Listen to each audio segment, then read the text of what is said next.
आज हम बात करेंगे सीटेट के एक महत्वपूर्ण टॉपिक भाषा लैंग्वेज के बारे में, हिंदी भाषा के बारे में, जिससे आपको इसे पढ़ने के बाद आप इस टॉपिक से जुड़े हुए जितने भी क्वेश्चन हैं उनको आसानी से लगा पाओगे तथा इससे रिलेटेड आपको सीटेट एग्ज़ाम में क्वेश्चन देखने को मिलेंगे।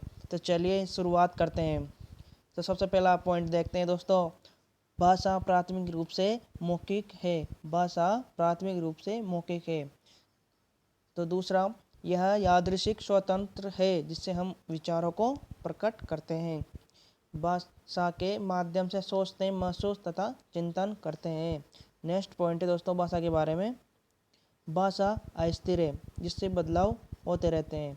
अभी तक आपने क्या पढ़ा, भाषा प्राथमिक रूप से क्या है दोस्तों, मौखिक है। यह यादृशिक यानी कि स्वतंत्र है जिससे हम विचारों को प्रकट या अपनी बातों को प्रकट करते हैं।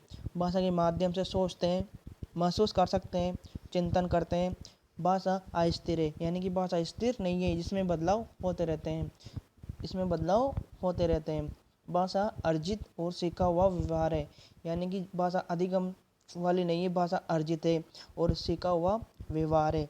बच्चों की स्कूल की भाषा व घर की भाषा में समरूपता होनी चाहिए। तो ये सब भाषा से रिलेटेड टॉपिक है दोस्तों। यही आपके वहाँ एग्जाम में इनमें से ही देखने को मिलेगा। बच्चे की स्कूल की भाषा, जो स्कूल की उनकी भाषा है, घर की भाषा में समरूपता यानी कॉमन होनी चाहिए।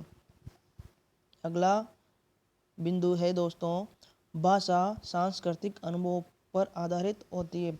भाषा कैसे होती है, भाषा सांस्कृतिक अनुभव पर आधारित होती है। नेक्स्ट, भाषा सीखने के लिए भाषा समृद्ध परिवेश यानी कि बोर्ड, चार्ट, होल्डिंग आदि महत्वपूर्ण है। जो भी टीएलएम है उनका उपयोग महत्वपूर्ण है। भाषा एक नियमबद्ध व्यवस्था है। यह भी दोस्तों एक इम्पोर्टेंट पॉइंट की भाषा कैसी व्यवस्था है, भाषा एक नियमबद्ध यानी कि हर भाषा का नियम होता है, हर भाषा एक नियमबद्ध व्यवस्था है। अगली, भाषा व्यवस्थाओं की व्यवस्था है। भाषा क्या है, व्यवस्थाओं की व्यवस्था है। अगला, प्रत्येक भाषा का व्याकरण होता है। प्रत्येक भाषा का व्याकरण होता है।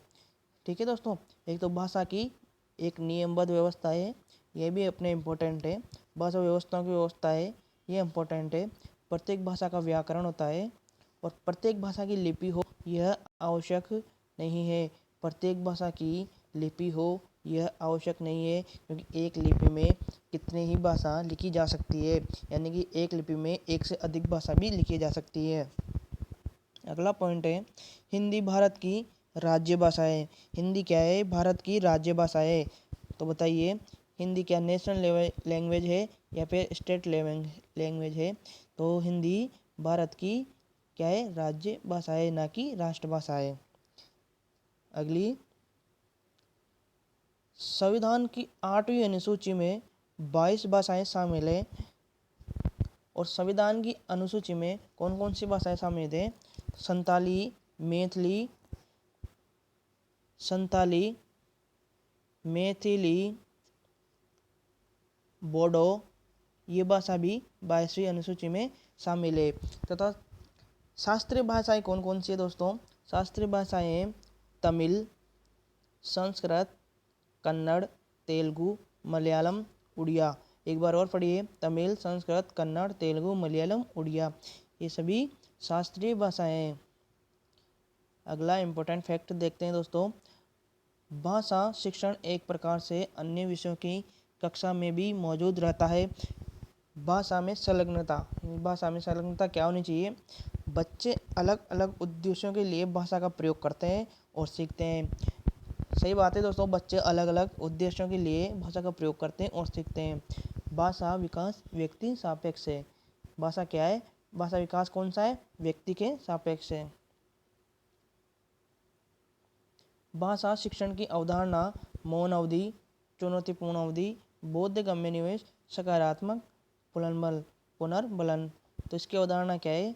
मौन अवधि, चुनौतीपूर्ण अवधि, बोधगम्य और सकारात्मक पुनर्बलन। अब देखते हैं दोस्तों भाषा के मॉडल। तो भाषा के बेसिकली 3 मॉडल है दोस्तों। भाषा के कितने मॉडल है? 3 मॉडल है। पहला इंटरेक्शन मॉडल, अंतरक्रिया मॉडल, दूसरा टॉप डाउन मॉडल यानी कि, और तीसरा टॉप अप मॉडल। चलिए एक एक करके देखते हैं। पहला है भाषा का अंतरक्रिया मॉडल। इसमें शुद्ध और, अब अच्छे से दिखेगा दोस्तों आपको, भाषा का अंतरक्रिया मॉडल, इसमें शुद्ध और प्रमाणिक संदेशों को भाषा के माध्यम से लिया जाता है।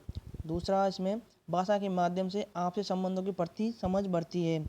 व्यक्तियों के बीच लेन देन भी आसानी से किया जा सकता है। भाषा का अंतरक्रिया होगा तो हम व्यक्तियों के बीच में लेन देन भी आसानी से कर सकेंगे।